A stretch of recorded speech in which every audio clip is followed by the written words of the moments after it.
अखिया तोहर कहताए जान अखिया तोहर कहताए जान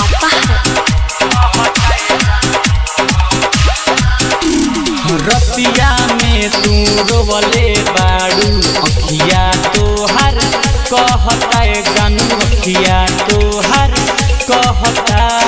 अखिया तोहर कहता रतिया में तू रोवले बाड़ू अखिया तोहर कहताए जानू अखिया तोहर कहता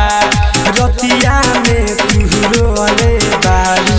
अखिया ताहरे कहताए जाने अखिया ताहरे कहता जानतानी हम जानतानी दूरी एक पल ना दिलवा सहता रतिया में तू रोवले बाड़ू डीजे अमित तिवारी अपहर अंकुश रिकॉर्डिंग स्टूडियो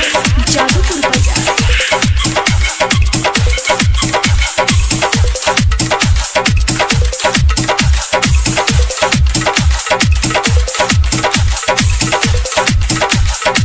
रतिया में तू रोवले बाड़ू अखिया तोहर कहताए जान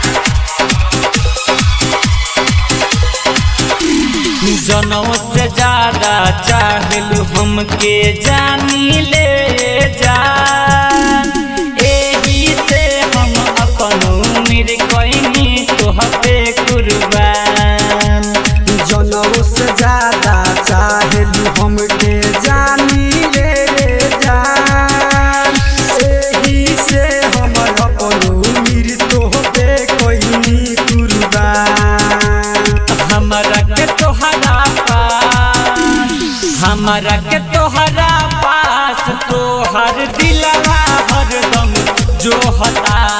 रतिया में तू रोवले बाड़ू अखिया तोहर कहताए जानू अखिया तोहर कहता रतिया में तू रोवले बाड़ू अखिया तोहर कहताए जाने अखिया तोहर कहता अंकुश रिकॉर्डिंग स्टूडियो जादूपुर बाजार। रतिया में तू रोवले बाड़ू अखिया तोहर कहताए जाने हर जन्म ला संगे रही बबलू सावरिया हो छोड़े के जे नाम लेबू तो खाली जहरिया हो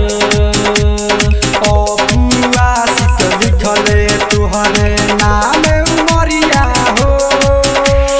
छोड़े के जे नाम लेबू तो खाली जहरिया हो धनु धर्मेंद्र बिगू बिहारी के परछाई संगही तोहरा रहता रतिया